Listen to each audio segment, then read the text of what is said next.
51 countries. And so, ladies and gentlemen, for this next panel discussion, we are going to shift our focus to recovery momentum, advancing creative industry and tourism as experience economy. And we do also hope that being talked in this session today about how to build an inclusive creative economy ecosystem, our key speakers will be able to share their experiences, their thoughts, their insights to all of us. So with that, for this session, let's transition and continue to explore these ideas together. Without further ado, please join me in welcoming once again to our stage, Mr. Timothy Marbun as our moderator, and our esteemed speakers today, Mr. Dony Oskaria, CEO of InJourney, Mr. Yang Lee, Head of Public Affairs Asia Pacific of Booking.com, and we're also delighted to have Ms. Montinee Yongvikul, Director of Creative City Development of Thailand Creative Economy. So, Mr. Timothy Marbun, you have the floor.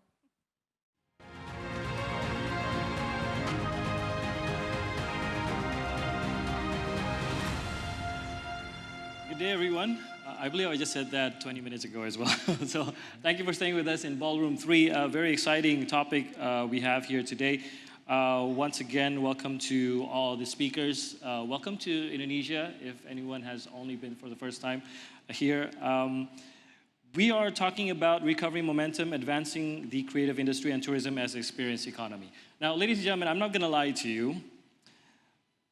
As you sit here in the beautiful Hotel Mulia in Jakarta, your host, which in this situation is Indonesia, secretly hopes that you've seen enough, experienced enough for you to come back, probably bring your family, and have a vacation. Hopefully you enjoy enough Jakarta or even Indonesia. And this is what happens every time we have events like this in ASEAN countries. Any ASEAN countries, say Laos, Thailand, or any ASEAN countries, we try to use this momentum to showcase the best that we have in arts, culture, people, services, and also even nature when we can. Now, our region, the ASEAN region and the Indo-Pacific as well, is a very rich heritage culture. It's so rich culture, so diverse. But at the same time, we see in ASEAN countries, if you look closer, we have lingering similarities, in our folklores, in our heritage, and in the shapes of our temples as well. So it shows that from a very long time ago, we've been working together. We have a Thai as well here in the region. And creative economy has been the very foremost and been very successful in showcasing the very rich socio-cultural heritage that ASEAN has. With the help of technology, it has never been easier for us to showcase this. It has never been easier for us as well to book your flight to the next Southeast Asian destination that you've probably had bookmarked in your Instagram for the last year, or maybe even more than that. I know I have a lot of bookmarked areas that I haven't been going since COVID. So Southeast Asia is one. Now we'll be talking about the creative economy and also its support in tourism. But there's also an aspect where, as we see a growth here, there are also challenges that also come up. Maintaining fair prices is one as well, and also ensuring inclusivity and sustainability. As the numbers grow, sustainability is getting harder and harder to reach as well. We should not leave this in the back burner. It should also be one of our focuses as well as we grow together. Now, I'm sure we will have great insights from our speakers today. Please allow me to just give a short introduction to our speakers. First speaker, he was previously the Vice President Director and Commissioner of Indonesia's flagship air carrier Garuda, a familiar face in tourism and also aviation industry. He now leads InJourney. InJourney is a state-owned holding company consisting of airport, cargo services, tourist attractions, hotels, product retail management, creative industry as well. And also, InJourney is dubbed to be the future of tourism in Indonesia. Welcome, the CEO of InJourney, Mr. Dony Oskaria. Let's give a round of applause. Thank you. Dony. Our next speaker has held senior roles in public affairs and public policy in Foodpanda, also in Jewel Labs and advisory firms such as APAC Worldwide and also Asia Group Advisors. He is very passionate about ensuring businesses that grow in sustainable and ethical manner while also building trust, win-win relationships with key stakeholders. He is the head of public affairs for Asia Pacific at Booking.com, Mr. Yang Lee. Please give a round of applause to Mr. Yang Lee. And our next speaker has a proven track record in orchestrating successful Design Week events in Thailand to celebrate innovation and design. She also initiated district developments, fostering collaborations within the Thai Creative District Network, and established strategic partnership with UNESCO. And she is now the Director of Creative City Development of Thailand Creative Economy. Please welcome Ms. Montinee Yongvikul. So I've said enough. I only have questions next. So my first question is for everyone here, but I'll just start off with Dony and go further on later on. So what we want to talk about first is the change that you've seen, especially if we compare it to pre-COVID and post-COVID. So what is the most profound impact and changes that you see in the creative economy and tourism sectors that fundamentally is altering the way that we consume the industry and the whole landscape? What is impacted the biggest, and what change do you see? So I'll start with you, Dony. Thank you, Timothy. Before I explain about the change on the tourism and creative economy, I would like to express the change in how Indonesia changed the strategy in tourism and creative economy. Before, in the last 5 years, the government changed the way we're approaching this industry. Before, we were more focusing on marketing, but in the last 5 years, we realized that this industry basically is based on the destination. Yeah. So we changed the whole we manage this industry. Now, since we understand that the last 5 years, the government already introduced the 5 super priority destination for Indonesia. And just 2 years after we introduced the 5 super priority destination, the COVID happened. Yeah. And then during the COVID, we using this time to establish new company that called InJourney. InJourney is actually the holding company for the aviation and tourism. So this will be the changes to the whole ecosystem of Indonesian tourism. And your task with that. Yes. Okay. And this is the first ecosystem holding actually for the Indonesia. So during the pandemic, we think that the behavior of the customer will be changed. Okay. So we prepare to change also the way we manage our company. But now, after the COVID is finished, we see that the tourism industry is still the same. Okay.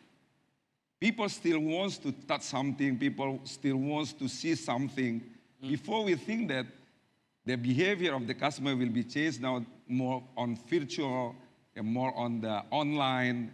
But in fact, like in Indonesia, basically we have 2 inbound airports, since we also manage the airports here.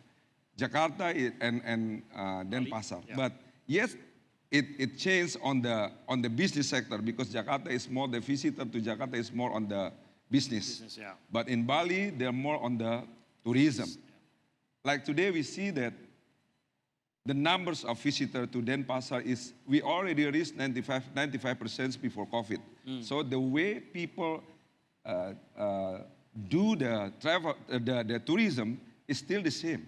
Okay. But of course, the way the distribution model is different now. Yeah, people more on the online booking and everything. But in the business side, we're facing a big change. Like in Jakarta before, like in Jakarta, the recovery rate for the Jakarta is already 35%. It's only 35%. This means that in the business sectors, the behavior of the customers is changed, but on the tourism, that's still the same like before COVID. Interesting. Maybe Bookings has also numbers on that. Is there, because I would guess that it's been good after COVID, but Dony just said that there's a difference between tourism and also business travels. Do you see that as well, or what changes have you seen?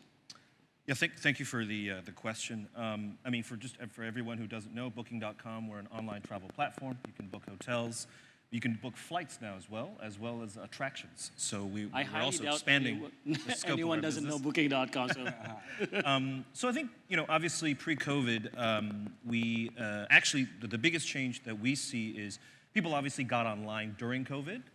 We saw our search numbers increase significantly during COVID. And that pattern of using online services generally has gone up. We obviously have a lot of conversations with, physical in-person agents that book hotels and book flights. That usage went down significantly during COVID, right? And that's probably pretty obvious because everybody started using online services. That trend of using online services, particularly on our platform, has significantly rebounded. As Pak Dony and Timothy alluded to, we saw a increase to 150% of our COVID number sales in 2022. Wow. So that's last year. That number has since plateaued a bit, as sort of, what we saw was a lot of pent-up demand. People, as Pak Dony said, people want to experience physical things. Yeah. No offense to our friends at Meta who want, tourists to experience the metaverse, but I think people still want to experience physical things and physical destinations. So that has absolutely not changed. I think a couple of trends related to travel that we have seen that has been a market shift compared to pre-COVID is that increase in intra-ASEAN and intra-Asia-Pacific travel has significantly gone up. We saw a tremendous surge in domestic US travel. That is cooling a bit. We also, all of us, I think, expected a strong rebound of the Chinese traveler. That has not emerged. So far, we're still wondering when that boost will come. But I think that's on the demand side. I think the other side, which is the supply side, to Pak Dony's former employer, is I think part of the constraint of travel has to do with how airlines and how hoteliers and how hospitality providers are able to provide capacity. So we know that a lot of the Chinese airlines have struggled to build back capacity. A lot of the planes that they have mothballed can't actually be brought back to service. They have to buy new planes, and new planes aren't just rolling off the supply line, right?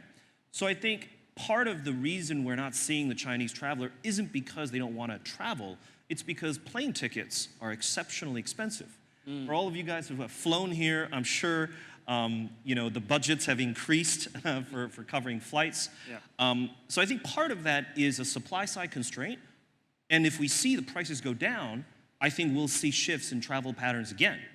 Okay. And I think one last trend that we're seeing is the rise of what we call the B-leisure travel, which is business travel is the primary activity, followed by leisure, either right before or right after.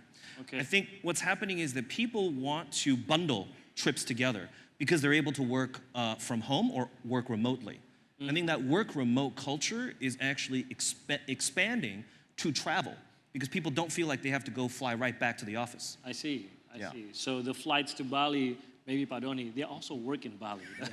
But instead of just stopping in Jakarta, let's just go to Bali, work from there. I guess maybe that answers a little bit of that aspect. So Ms. Montinee, from the creative economy sector in Thailand, what do you see? What changes do you see?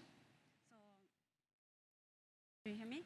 So my job is like, I come from the different angle from these two gentlemen, but I have to work with them because I work for to support the creative industry in Thailand. And after the COVID, we saw that the people access to internet more and more. And then the online content is a big trigger for tourism industry. That's why we try to promote the content industry like film, music, and series in Thailand to trigger the young generation to come to travel and also to create more value in terms of business. And we saw another part of change in Thailand as well, once the destination is still important. So that's why we saw many creators return to local area in many provinces in Thailand because among the COVID, the cost of living is high up, and then they relocate their business to local or their hometown. So we found that there's a lot of creators in local area, and then they can gather to be like the creative group to create some kind of event that's very interesting, like the festival or the recipe, the taste of local.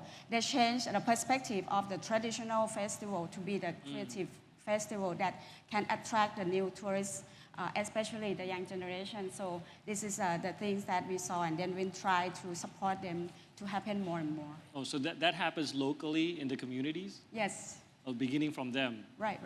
Okay. So has there been challenges in building the industry, and how has it been post-COVID? After COVID, would you say that you're twice stronger, or has it been challenging to get back to the situation before COVID?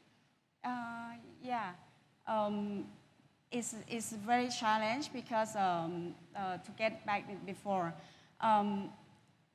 the creative industry in Thailand, not much that can grown up because of the ecosystem, in some ecosystem, like regulation or some funding, lack of funding.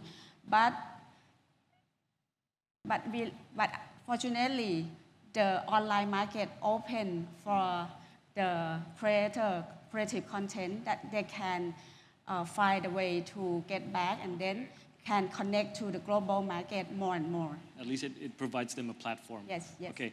Now I'm moving on to the nexus between tourism and also the creative industry. We know that the creative community as well, it could really help people experience more and therefore bring more tourists to wherever destination it is.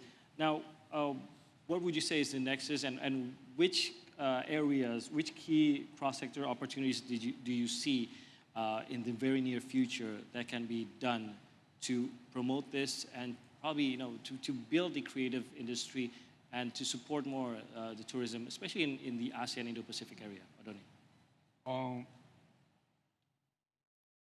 We understand that the tourism and the creative economic is like two sides of the coins. Yeah?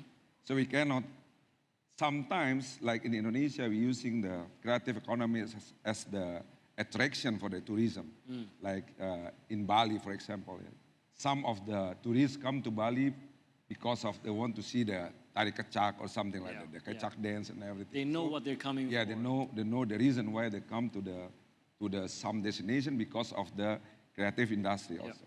So in this case, in Indonesia, the Minister of Tourism is also responsible for the creative economy. So I think now is like in Indonesia now today is we more develop on the destination based on the creative economy. Like we just relaunched our the miniature of Indonesia, the Taman Mini is the content of the creative economy. So we develop this as a attraction for the tourism. So I think in the future, these two, the tourism and the creative economy should be work together, because if the creative industry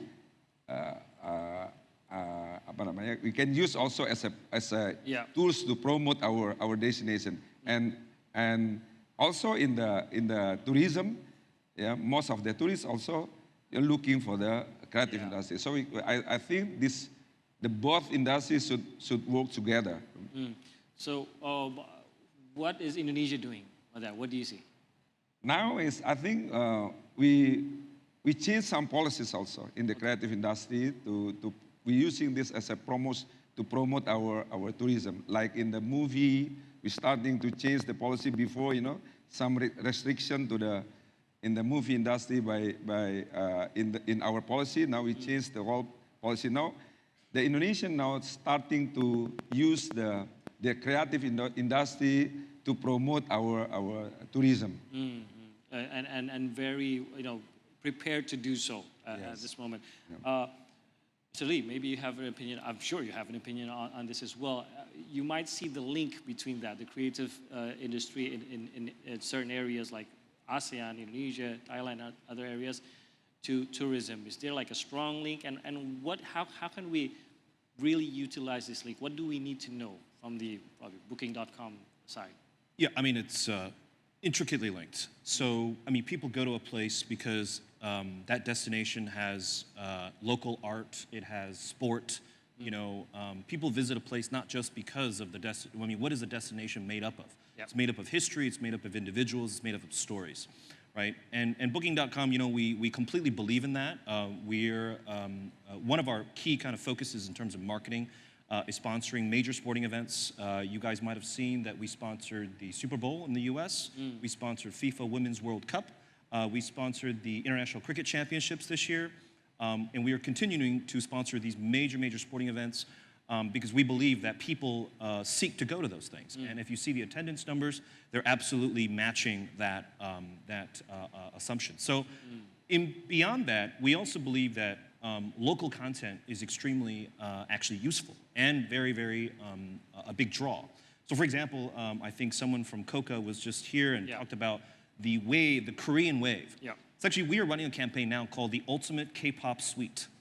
And basically what it is you get to come and visit the favorite restaurants, cafes, and bars of your K-pop star that you recognize from TV. Those restaurants have been there for years. Correct, and nobody knows about them, Yeah, right? nobody knows about them. Or for example, the Netflix show Crashing Onto You. I don't know if you guys know about that. Okay. It put the town of a Switzerland town called Isselwald, which is a fishing village of 400 people.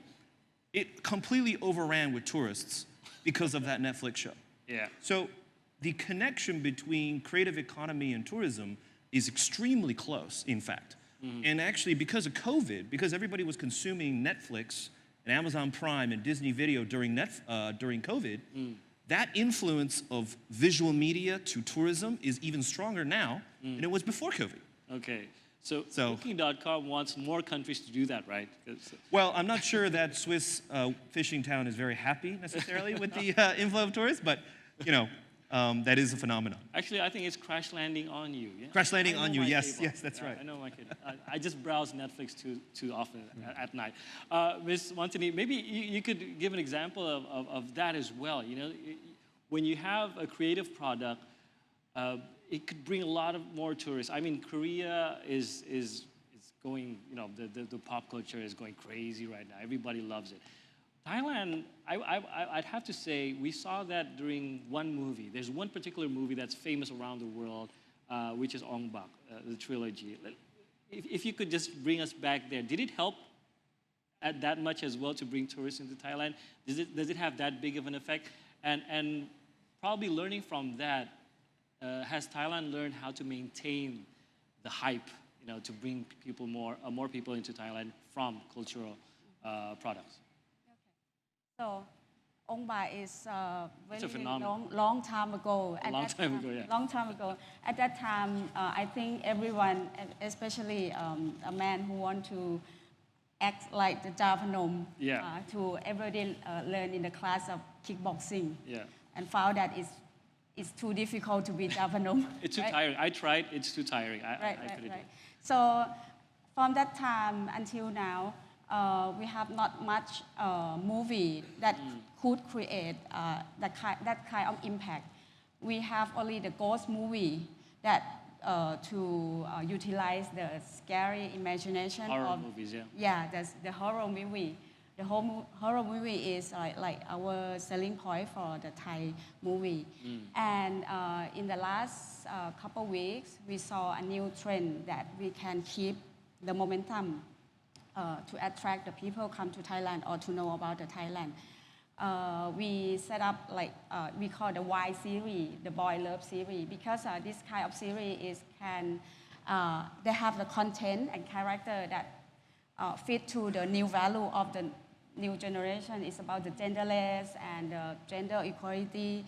So once they can fit the content can fit the global market with this new value, they can expand to the related business like the brand presenter, the event, or even the tourism that can expand to the new global tourists that can connect to this story and then came back to Thailand and maybe can expand to another business as I mentioned.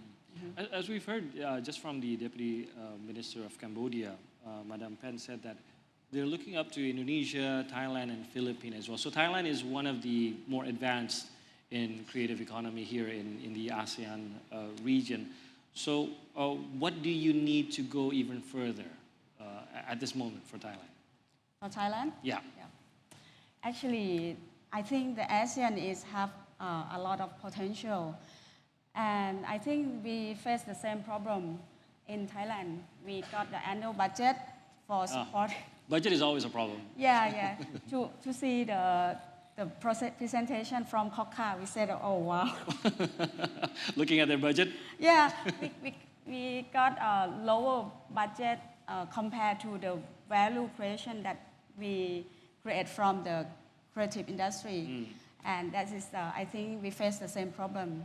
And the second one is like we have many creative, but how to connect the creative people to the business model is quite difficult because we didn't want them to be the businessman, but how to utilize that creativity to be the new business model. Because one, you want to expand your creative industry, you have to understand more and more about the business and also some networking, some partnerships. So we try to launch this kind of program to uplift the skill. Okay. Yeah. Same question to Pak Dony. If we want to advance our creative sector to, contribute more to tourism, what does Indonesia need right now?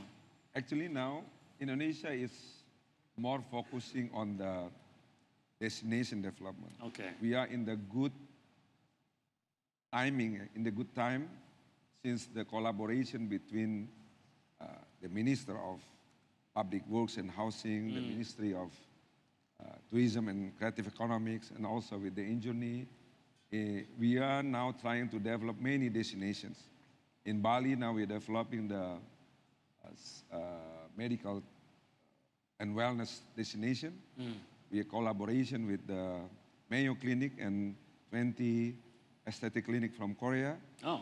Yes, and also we collaborate with the fertility clinics from Malaysia, wellness from Thailand also. So this is one of the big projects for Indonesia to bring to the next level of our tourism.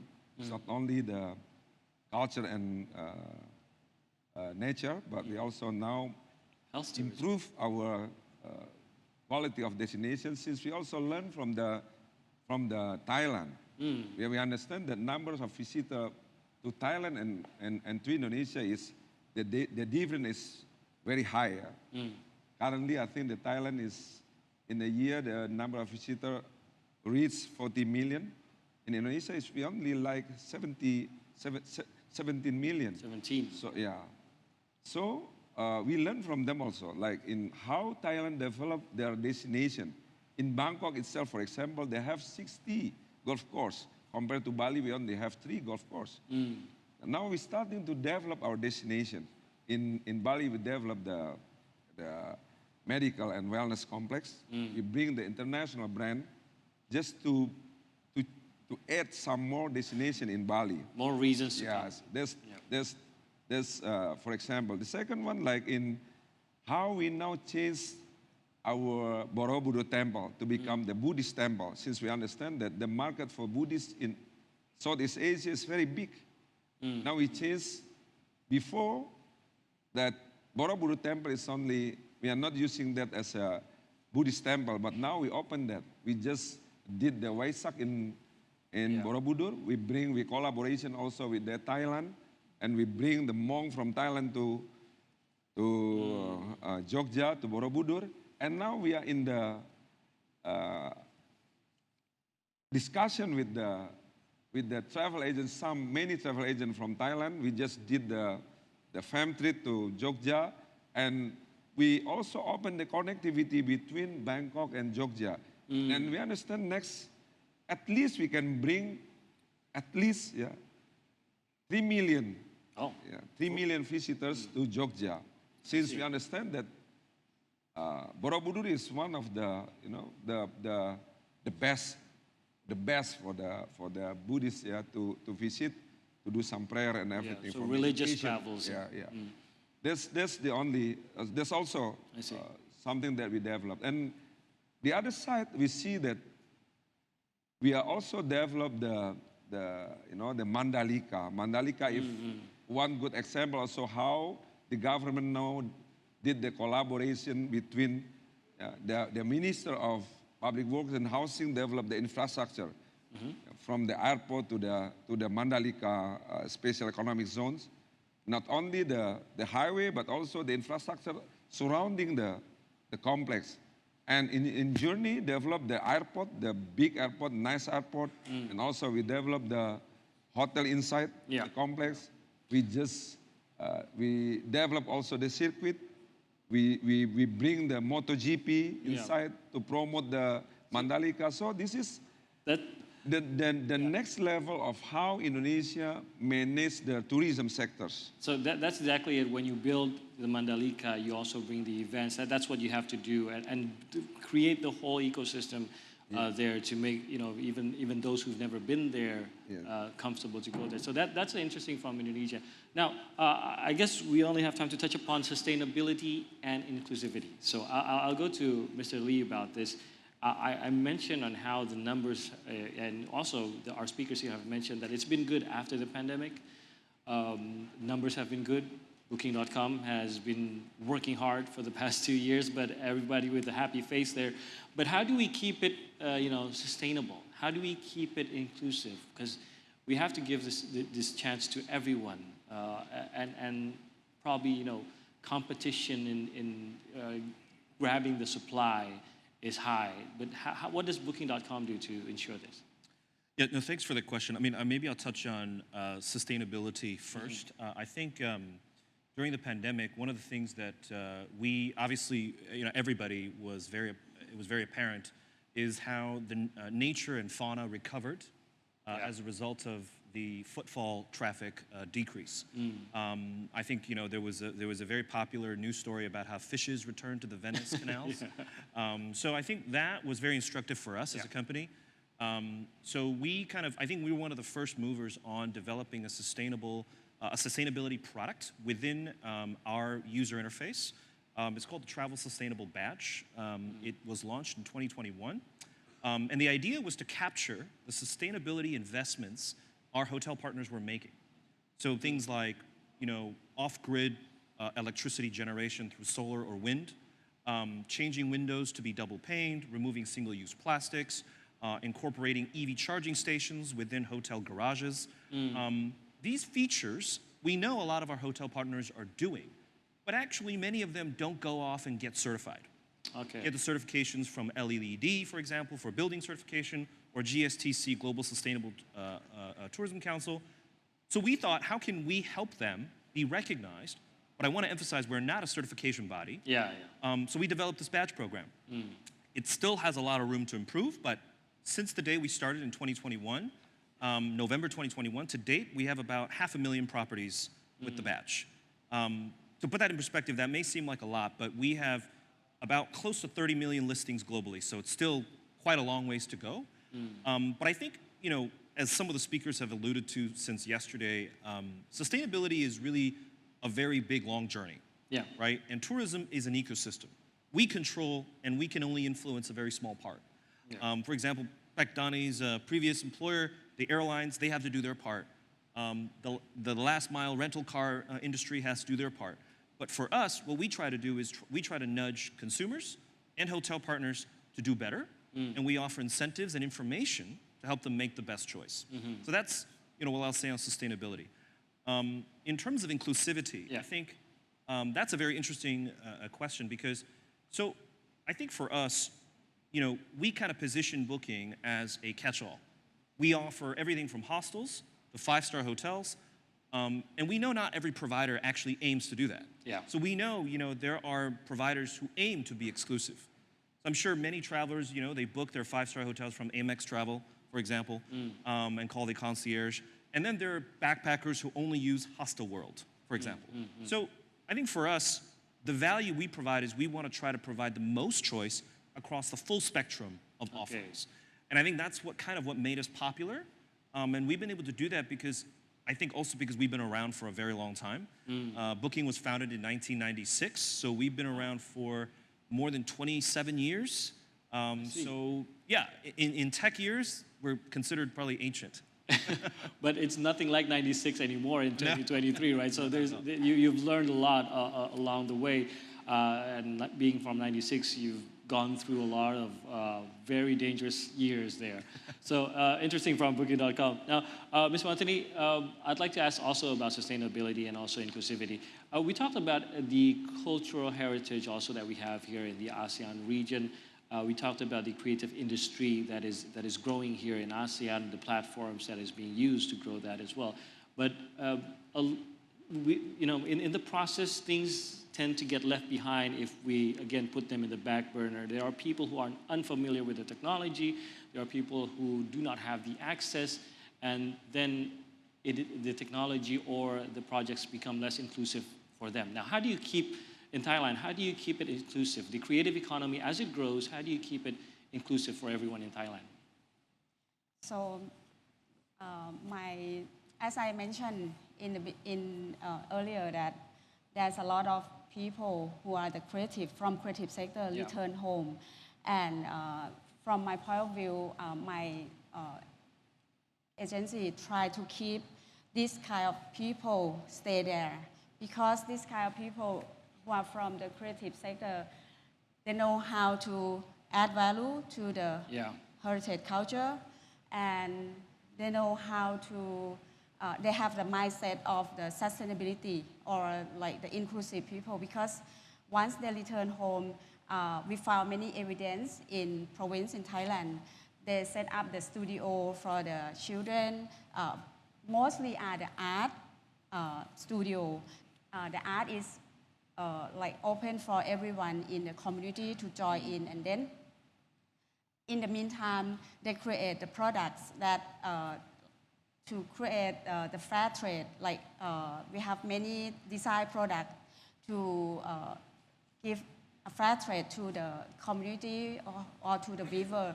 So that's why in terms of policy, we try to keep these people to stay in the local communities, because now they can do their job anywhere, because the technology can help them to stay, and also the delivery system is also help them to stay in the local area.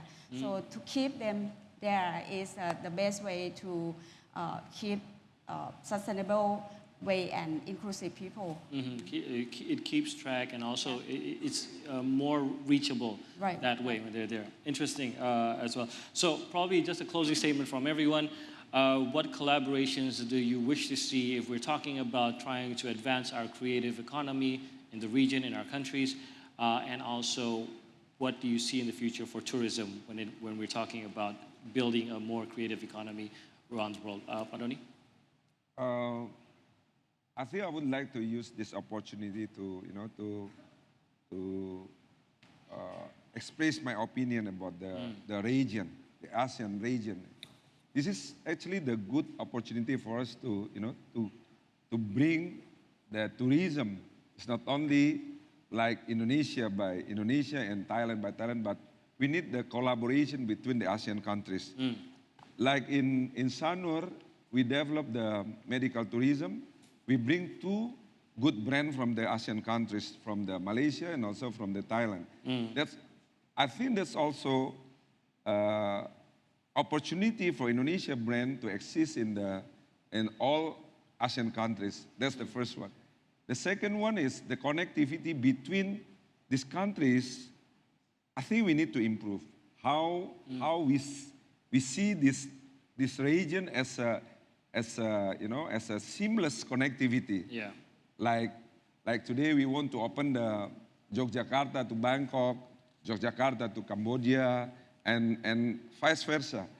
I think this is the next level of the ASEAN countries. We should go together to see the opportunity to increase our tourism industry and our creative industry. Then I believe that in the future that would be happen if we can work together to bring this and also penetrate the same market together.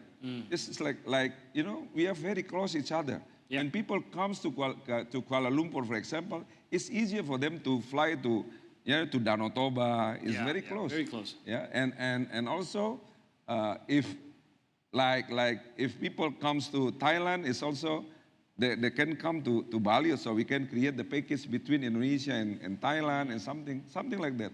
So the next level, I think it's good for the association, yeah? like the Association for Tourism in Indonesia and Thailand and all the ASEAN countries. We work together how to bring the ASEAN tourism and creative economy to the next level. That's from my point of view. Okay, collaboration. When the borders aren't there, it's so easy to interact, so easy to build something together. Interesting point, Dony. Thank you, Mr. Lee. What would your closing statement be about this? Yeah, so I think there's strong, obviously, socio-political, macroeconomic challenges that's been mentioned already. But I think one fundamental truth that we've seen post-COVID is people will travel and they love to travel. That is not going to change. And I think for us as a company, we focus and doubling down on our philosophy of the 3 Ps, people, planet, and profit. Triple bottom line, I think everybody's familiar, but I think it couldn't be more apt now, given the focus of sustainability. I think from our perspective, we want to continue to work with governments to focus on a couple things related to sustainability and tourism. Yeah. I think there's a lot to be done there, but tourism sustainability is complicated. It's complex because it's a big ecosystem. It's not like producer like Apple, for example, which controls their whole supply chain. Yeah. We can only influence the airlines so much. We can only influence the hotel partners so far. So we need government to step in to help. I think one concrete policy I can share with you that has worked quite well in the housing space is in many cities across the world, but I'll just use one from San Francisco. The government incentivizes developers to produce social low-income housing with access to zero-interest long-term loans. So basically what they're saying is we will reward you to build bigger and better and more if you provide a social service while you do it. I think you can absolutely do that with sustainability. You can provide that incentive to build new hotels, new developments that have sustainable elements, and you get access to more capital. Yeah. See, I think you have to make that kind of access to capital pathway smoother and faster, and then I think the developers will come. I think that's easier to do than legislating and requirements. That's always harder to do. Low cost as well, right? Yeah. By that way. Thank you very much, Mr. Lee. Ms. Montinee, what's next for the creative economy in Thailand? What do you see exciting next? Yeah, among the ASEAN, apart from the FTA, we talk about trade and the products and labor, but why don't we can collaborate in terms of artists and creative people that can free flow among the ASEAN? Because the artists, I heard that our artists go to Borobudur to do like lighting festival there, to join a lighting festival there. So if we can enhance these artists and creative people to free flow among the ASEAN, they can go to collaborate with the local communities and also like some destination. They can create some attraction or new perspective of that destination. So if we can collaborate among the ASEAN, we can have like the new tourist destination every year from artists in ASEAN. So that's why I think I don't know that we have infrastructure to support them now or not, but I think it would be a positive way to do it, and I think it could be do it without like we can just adjust the regulation or something. It's not to invest much in this. Interesting point as well, Ms. Montinee. I guess that also adds up to trying to just bring down the borders and anything that's hindering us from working together, I guess. So artists moving from one country, from one ASEAN country to another, an ease of travel between these countries, an ease of actually, meeting a network base between artists in this region. I think that could do a lot. Borders, technology would also help bring down a lot of borders there. But then again, travel, we need easier ways to be traveling among ASEAN and Indo-Pacific countries. So there's a lot of room for regulation. There's a lot of room for collaboration as well here, and a lot of room for deregulation. I guess that's the word, not regulation, but deregulation. But there's a lot of aspects to that as well. But I see the energy there in ASEAN, and I'm sure that with the youth of ASEAN, the big population of youth in ASEAN, they expect that as well. Now, creative economy, I expect to see a lot more exciting stuff from ASEAN coming up in the following years. We've seen a lot of growth in creative economy from a lot of countries, Indonesia as well, taking the world stage as well. So let's hope that that also attracts more and more people within the region, ASEAN and Indo-Pacific. Thank you so much for your insights, ladies and gentlemen. Please give a round of applause to Pak Dony, Mr. Lee, and also Ms. Montinee. Thank you for your insights, and we'll hope to see you again, maybe in another city in ASEAN as well. Thank you so much. Thank you, everyone. Thank you, Dave. Thanks again. Thank you. Once again, we'd like to thank our moderator and also our esteemed speakers today for that. Once again, a very lively and insightful sessions. Ladies and gentlemen, after listening to the panelists today, sharing their insights, their experiences, we will now continue